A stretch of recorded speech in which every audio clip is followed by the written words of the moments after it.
They laughed before she even reached the desk. The voice cut clean and steady through the sterile air, and for a moment it didn't even sound like it came from Ava Johnson herself, standing there in the hospital lobby with rain still clinging to the edges of her coat, tiny droplets catching the harsh white glow of overhead lights that made everything feel colder than it should be.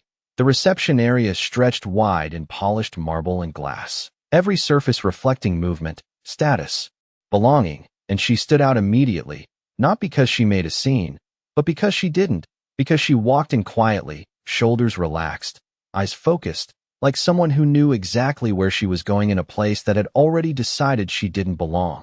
A nurse behind the counter glanced up, then sideways to her colleague, lips curling into a half-hidden smile that didn't bother hiding for long. And within seconds the soft murmur of laughter spread, subtle at first, then sharper, echoing just enough to land where it was meant to. "Can I help you?" one of them asked, though her tone carried more dismissal than question, fingers still tapping lazily on a keyboard as if Ava were an interruption rather than a person. Ava didn't respond right away, her hand slipping into her coat pocket, brushing against something solid, something familiar, a small brass key worn smooth from years of being held, turned, remembered, and when she finally looked up, her gaze didn't waver, not toward the smiles, not toward the eyes that sized her up and moved on, but toward the hallway beyond the desk, as if she could already see past walls no one else noticed. "I'm looking for a patient file," she said, her voice calm, measured, not loud but impossible to ignore once it landed, and that only seemed to make the reaction worse. The second nurse letting out a short laugh, leaning back in her chair, arms folding like she had all the time in the world. "Records are upstairs," she replied, barely glancing back, "and you need authorization." The last word drawn out just enough to underline the message, just enough to remind Ava of where she stood in their version of the world, but Ava didn't move, didn't apologize, didn't shrink. Instead, she stepped one pace closer, the sound of her shoes soft against the polished floor, almost swallowed by the hum of distant machines and muffled announcements overhead, and placed her hand gently on the counter, not forceful, not demanding, just present. "The file is from 15 years ago," she added, and something in the way she said it shifted the air, subtle but real, like a thread being pulled tight beneath the surface. One nurse scoffed, shaking her head. "That's been archived, probably cleared out." But Ava's fingers tightened slightly, the brass key pressing into her palm as her reflection flickered in the glass behind them, layered with the busy hallway beyond, doctors passing, carts rolling, lives moving forward without noticing what had been left behind. "It wasn't cleared," Ava said quietly, her eyes steady now, not on them, but through them, as if she could already see the door at the end of a corridor no one here remembered anymore. And for the briefest second, before the laughter could rise again, the room felt different, like something unseen had just stepped inside with her. The nurse opened her mouth to respond, but the words did not come as easily this time. Something in Ava's tone lingering in the air like a quiet pressure that could not be brushed aside, and even the faint clicking of keyboards seemed to slow as a few heads turned from across the lobby, curiosity rising where dismissal had just been. The fluorescent lights hummed softly overhead, casting long reflections across the polished floor, and Ava stood there unmoving, her hand still resting lightly on the counter, her other hand curled around the small brass key hidden inside her coat pocket, its edges pressing into her skin as if grounding her in a moment she had already lived through in her mind 100 times before. "Ma'am, I already told you," the first nurse said, her voice firmer now, but not as certain as before. "Archives are restricted. You cannot just walk in here and ask for old records." Yet even as she spoke, she avoided Ava's eyes, glancing instead at her coworker, searching for the same easy confidence that had fueled their laughter just moments ago. But it was not there anymore, replaced by something quieter, something unsure.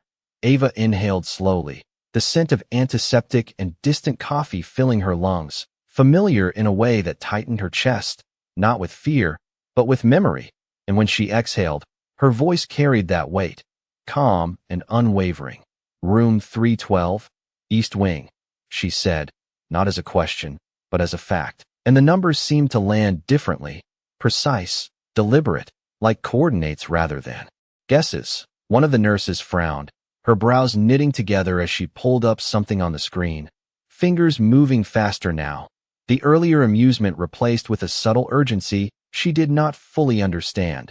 That wing was renovated years ago, she muttered, more to herself than to Ava.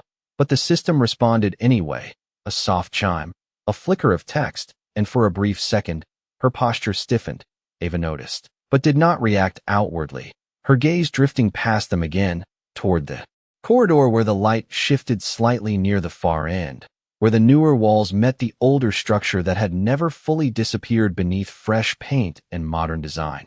It was not always closed. Ava continued quietly, her thumb brushing the edge of the key, remembering the sound it once made turning in a lock that had not been opened in years. Someone was there. And this time, the room did not laugh, the silence settling heavier than before, stretching across the space between them. A man in a navy suit standing near the elevators glanced over, his attention caught not by the words themselves, but by the stillness that followed them, as if something important had just been said without being fully understood. The nurse cleared her throat, straightening slightly, trying to regain control of a situation that had shifted without her permission. Even if that is true, you still need authorization, she said. But her voice had lost its earlier edge, now sounding more procedural than dismissive. Ava finally looked directly at her, her eyes steady, not confrontational, but certain in a way that did not invite argument, and for a brief moment, the fluorescent lights reflected in them like distant echoes of something older, something this place had tried to forget. I am not asking for permission, Ava said softly, and the words did not rise, did not push, they simply settled, firm and undeniable, like a door that had already been opened somewhere just out of sight. The words settled heavier than the hum of the lights above, and for a brief second no one moved. Not the nurses behind the desk, not the man by the elevator, not even the distant figures passing through the hallway. As if the entire space had paused to reconsider something it had already dismissed, the first nurse let out a short breath, forcing a thin smile that did not reach her eyes. Everyone asks for something, she said, her tone sharper now, defensive rather than amused. But this is a hospital, not a place where you just walk in and take control. And the phrase lingered in the air, unintended, almost ironic, because Ava did not react the way they expected. She did not argue, did not raise her voice. Instead, she stepped back from the counter, just one small movement, but enough to change the balance of the space, enough to make it clear she was not there to convince them of anything. Her gaze shifted again toward the east corridor, toward the section of the building where the light felt slightly dimmer, where the walls held a quiet history beneath their fresh paint. And for a moment her reflection appeared in the glass panel beside the reception desk, layered over the hallway beyond, a faint double image that looked both present and distant at the same time. The second nurse turned back to her screen, fingers moving quickly now, searching without saying she was searching, and the faint tapping of keys filled the silence until it stopped abruptly, her shoulders stiffening just enough to be noticed. There is something, she said under her breath, almost reluctant, and the first nurse leaned in, her earlier confidence slipping into a controlled curiosity she could not quite hide. Ava watched without interruption, her expression calm, her posture unchanged, but inside her hand the brass key shifted slightly, its cool surface warming against her skin, and with it came a memory not loud, not overwhelming, just present, like a quiet echo that had waited years to be heard again. That wing was supposed to be sealed. The second nurse continued, her voice lower now, careful, as if speaking too loudly might make something real that had been easier to ignore, and the screen reflected faintly in her eyes, lines of text that did not match the story she had been told about this place. From across the lobby, the man in the navy suit stepped closer, not fully approaching, but near enough to listen, his attention fixed now, no longer casual, because something about the shift in tone, in posture, in silence, signaled that this was no longer a simple interaction. We should call administration, the first nurse said quickly, reclaiming control the only way she knew how, reaching for the phone beside her, but her hand hesitated just before lifting the receiver. As if an invisible line had been drawn that she was suddenly aware of crossing, Ava finally turned her head back toward them, her eyes steady, not challenging, but certain in a way that did not require permission or approval. And when she spoke again, her voice was softer than before, yet it carried further, filling the space without effort. "You can call whoever you need," she said, and there was no tension in her tone, no urgency, only quiet clarity. "But the door is still there." And the words seemed to settle deeper than anything else she had said, because they were not about the past, they were about something that had never truly been removed, only hidden, only forgotten. The nurse's hand slowly lowered from the phone, and for the first time since Ava had walked in, no one was trying to move her out, no one was laughing, no one was dismissing her presence. And in that silence, something shifted again, subtle but undeniable, like a truth beginning to surface after being buried for far too long. The hesitation at the desk stretched just long enough for something unseen to take hold, and before either nurse could recover the authority they had been trying to reclaim, Ava turned away, not abruptly, not with defiance, but with the quiet certainty of someone who had already decided her next step long before she walked through the doors. Her shoes moved softly across the polished floor, each step measured, unhurried, the faint echo trailing behind her as she passed the waiting chairs, the vending machines humming low in the corner, the distant beep of monitors filtering through half-closed doors, and yet the sound that lingered most was the absence of laughter. The silence she left in her wake as every pair of eyes followed her toward the east corridor. "Ma'am, you cannot go. Back there," the first nurse finally called out, her voice louder now, but it lacked the sharp edge it carried before, replaced instead by something closer to uncertainty.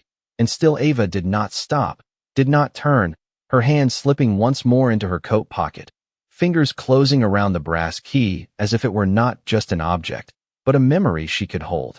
The hallway ahead shifted in tone as she entered it, the bright white light of the lobby fading into something softer, slightly dimmer, where the walls felt older beneath their fresh paint, where the air carried a different weight, quieter, heavier, like a place that had witnessed more than it had ever been allowed to say. Footsteps sounded behind her now, quicker, less controlled, the nurses leaving the safety of the desk, drawn forward by a mixture of obligation and something they could not quite name, and even the man in the navy suit followed at a distance, his polished shoes clicking against the floor in contrast to Ava's steady, muted steps. "You really need to stop," the second nurse insisted, her voice tightening as she caught up slightly, though she did not move ahead, did not block the path, as if some instinct warned her against stepping too far in front of what she did not understand. Ava slowed only when she reached the turn at the end of the corridor, where the newer wing met the older structure, where a faint seam in the wall revealed the boundary between what had been updated and what had simply been covered. And there, set slightly apart, was the door, plain, unmarked, its handle worn in a way that did not match the rest of the building. She stood before it for a moment, not touching it yet, her reflection faint in the small glass panel beside it, layered with the dim hallway behind her, and the world seemed to narrow to that single point, the quiet hum of the building fading into the background as her breathing steadied. "This area is not in use," the first nurse said, but her voice had dropped again, almost as if she were reminding herself rather than stating a rule, and Ava finally moved, her hand leaving her pocket, the brass key catching the low light for a brief second before settling into her palm, its edges familiar, grounding, real. She did not rush, did not hesitate. She simply lifted her hand and aligned the key with the lock, and in that moment, the space behind her seemed to hold its breath, every movement paused, every doubt suspended, because whether they understood it or not, something was about to change, something that had been waiting far longer than any of them had realized. The key slid into the lock with a quiet, almost forgotten click, the sound so soft it should have meant nothing, yet it echoed down the corridor like a memory finally finding its voice. And for a second no one moved behind her, not the nurses, not the man in the suit, not even the distant staff who had begun to gather at the edge of the hallway. Drawn by something they could not explain, Ava's hand remained steady, her fingers wrapped around the worn metal as she turned it slowly, deliberately, feeling the resistance give way as if the door itself had been waiting, not locked to keep people out, but closed until someone came back who understood why it had been sealed in the first place. "You cannot open that," the first nurse said, her voice sharper again, though it carried a trace of something else now, something closer to unease than authority, and she took a step forward, then stopped, as if crossing an invisible line might bring consequences she was not prepared to face. The mechanism inside the door shifted with a soft internal release, and Ava paused for just a fraction of a second, her hand still on the handle, her reflection faint in the glass beside her, layered with the faces behind her, all watching, all waiting, and in that moment the years seemed to fold in on themselves, the present and the past resting in the same breath. She pushed the door open.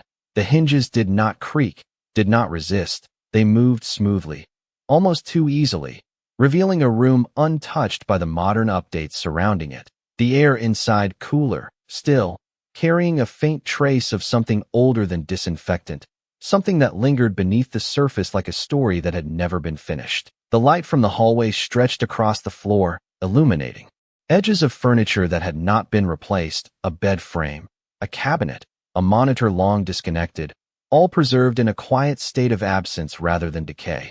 Ava stepped inside without hesitation, her shoes crossing the threshold as if she had done it before, as if the distance between memory and reality had never been as wide as it seemed. Behind her, the nurses hesitated again, their earlier confidence fully gone now, replaced by a cautious stillness, and even the man in the suit stopped, just short of the doorway, his gaze fixed on the room with a recognition he did not voice. This area was supposed to be cleared, the second nurse whispered, but the words sounded uncertain, as though she was repeating something she had been told rather than something she knew. Ava moved further into the room, her hand brushing lightly along the edge of the cabinet, her fingertips tracing the surface as if confirming its presence, as if grounding herself in something that had once been taken away without explanation. She stopped near the center, her back still to the doorway, her shoulders relaxed, her posture steady, and for a moment she simply stood there, breathing in the quiet, the kind of silence that was not empty, but full of everything that had been left unsaid. Someone was here, she said softly, not turning around, not needing to, and the words did not ask for agreement, did not seek validation. They existed on their own, anchored in a truth that did not depend on whether anyone else believed it. The corridor behind her remained still, no one stepping forward, no one interrupting, because something in the room, something in the way Ava stood within it, made it clear that this was no longer about access or permission. This was about something far deeper, something that had waited quietly for years, and was now beginning, finally, to be seen.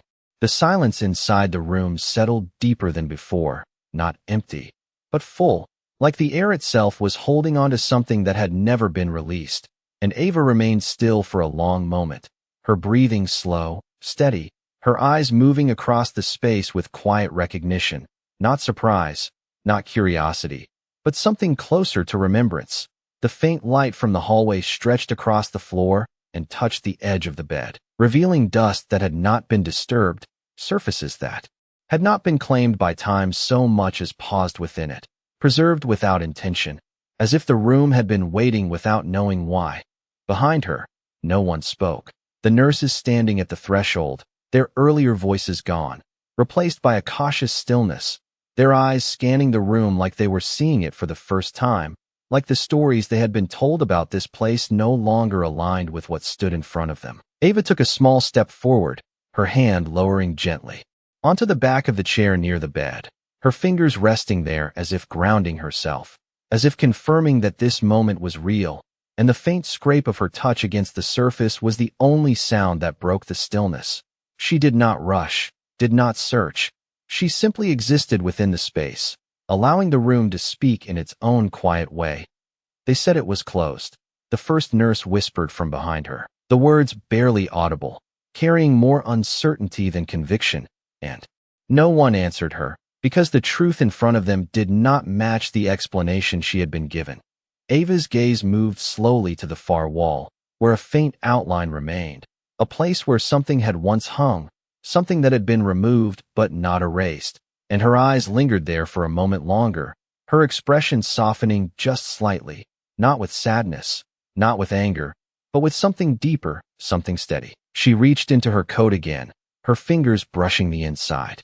lining before pulling out a small folded piece of paper, worn at the edges, carefully kept, and she held it for a moment before unfolding it, the quiet rustle of paper sounding louder than it should in the still room.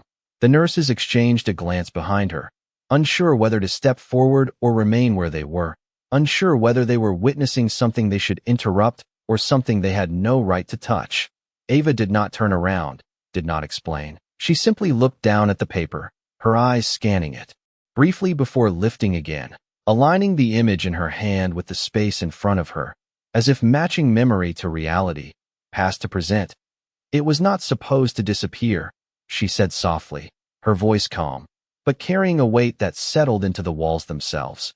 And for a moment the room seemed to respond, not with sound, but with presence, with the quiet confirmation of something that had been ignored for far too long. The man in the navy suit shifted slightly at the doorway, his posture tightening as recognition flickered across his face, subtle but undeniable, as if he had just realized the significance of what he was seeing, of who Ava was. Though he did not speak yet, did not interrupt.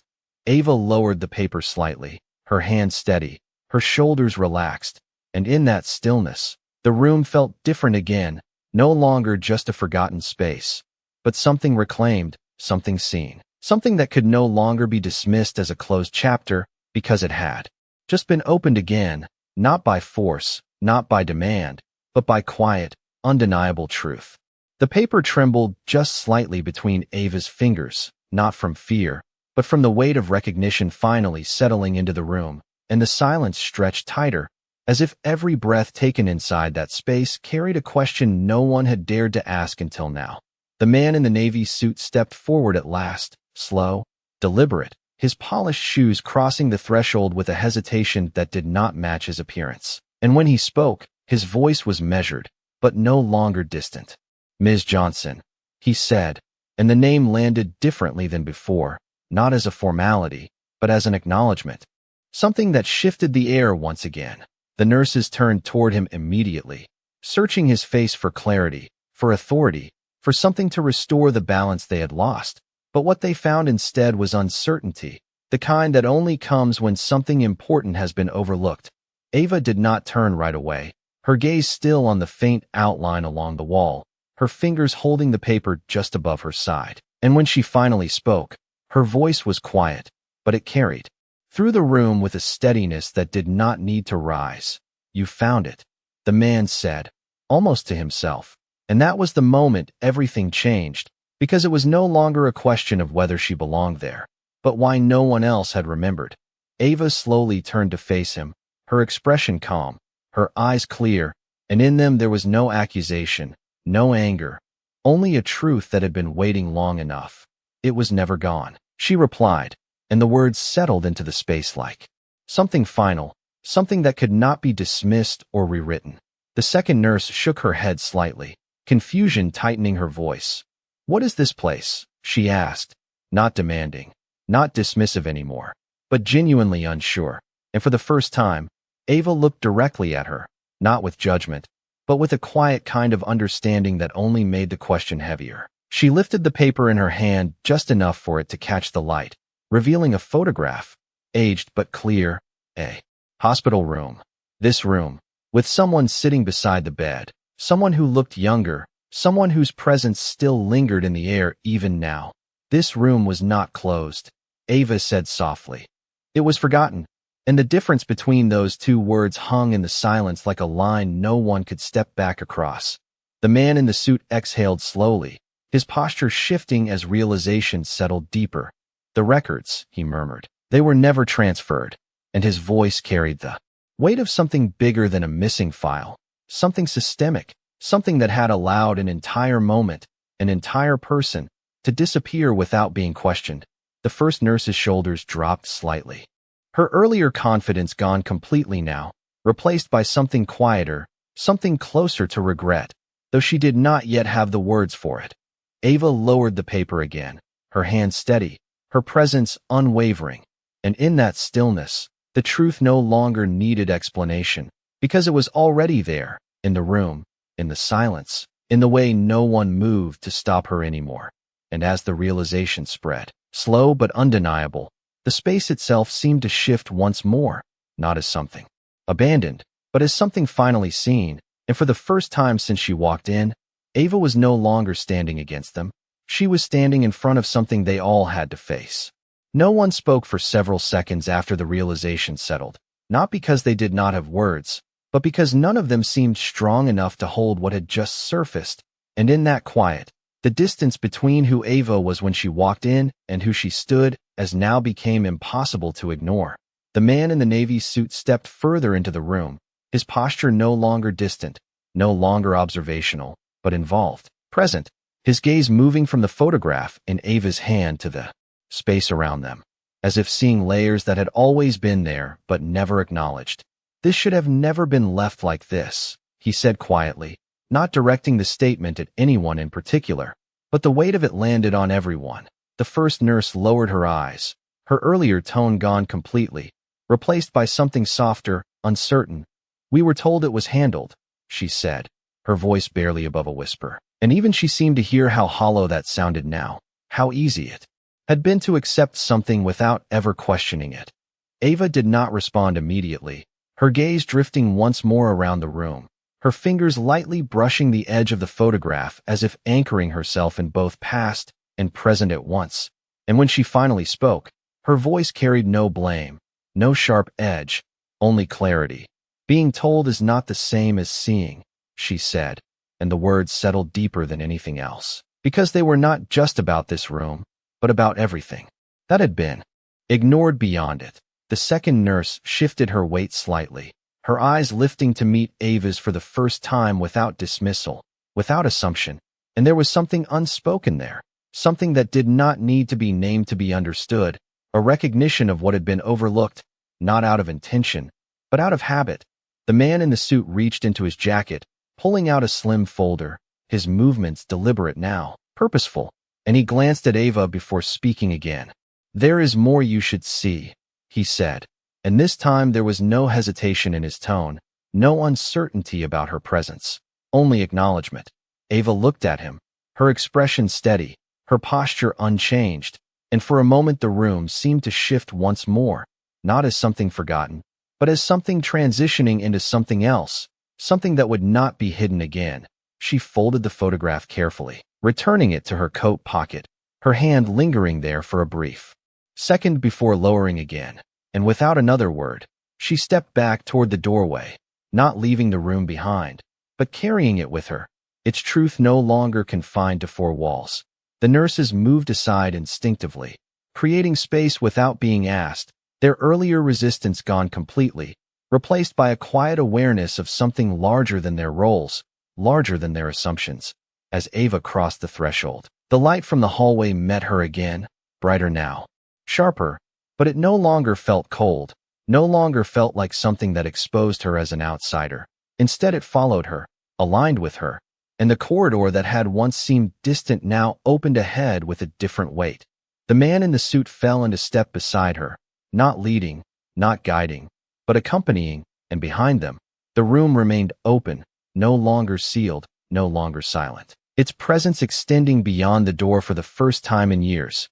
And as they moved down the hallway, the shift became undeniable, not loud, not dramatic, but steady, like something long overdue finally beginning to take its place, one quiet step at a time. The hallway seemed quieter than before as Ava walked forward, not because the hospital had slowed down, but because something had shifted in how the space held her, the bright overhead lights no longer exposing her presence, but reflecting it back with a clarity that had not been there when she first arrived. Footsteps followed behind at a respectful distance, not chasing, not interrupting, just present. And for the first time, no one tried to stop her. No one questioned where she was going, because the answer had already begun to reveal itself. Without being spoken, the man in the navy suit moved slightly ahead, reaching a glass-paneled office at the end of the corridor, his hand pausing on the handle before he turned to her, not with authority, but with recognition. "This way," he said quietly, and the words did not direct her so much as acknowledge that she already belonged in the direction he pointed. Ava stepped inside without hesitation, her gaze steady as the door closed softly behind them, sealing out the distant noise of the hospital and replacing it with a controlled stillness, The kind that existed in rooms where decisions were made, where names carried weight, where silence often spoke louder than conversation. The office was modern, precise, clean lines and muted tones, but even here, beneath the surface, there was a trace of something older, something that had been built long before the updates, long before the changes, long before anyone had thought to ask who had been left behind. The man set the folder down on the desk, opening it carefully, revealing documents neatly arranged, official, undeniable, and yet he did not speak immediately, as if understanding that the moment did not need explanation as much as it needed acknowledgement. Ava stepped closer, her eyes scanning the pages without urgency, without surprise, because whatever this was, whatever had been set into motion long ago, she had already accepted it before she walked through the front doors. The transition was finalized this morning. The man said finally, his voice calm, steady, but carrying a weight that made the words settle deeply. Ownership, board control, operational authority. He paused briefly, then looked at her directly. It is all yours now. The statement did not echo, did not need to. It simply existed, firm and complete, and for a moment, nothing moved. Not the air, not the light, not even the subtle reflections in the glass walls around them. Ava did not react the way anyone might expect. There was no visible shift, no sudden emotion, only a quiet inhale, a grounding breath that connected everything that had happened to everything that would come next. Her hand moved slowly, resting on the edge of the desk, her fingers brushing lightly against the surface, steady, present, real, and her gaze lifted slightly, not to the man, not to the documents, but toward the glass wall where the reflection of the hallway stretched beyond, where movement continued, where lives intersected without knowing what had just changed. Behind that glass, the nurses stood at a distance, watching, not intruding, their earlier expressions gone, replaced by something quieter, something more aware, as if they too could feel the shift even without hearing the words. Ava remained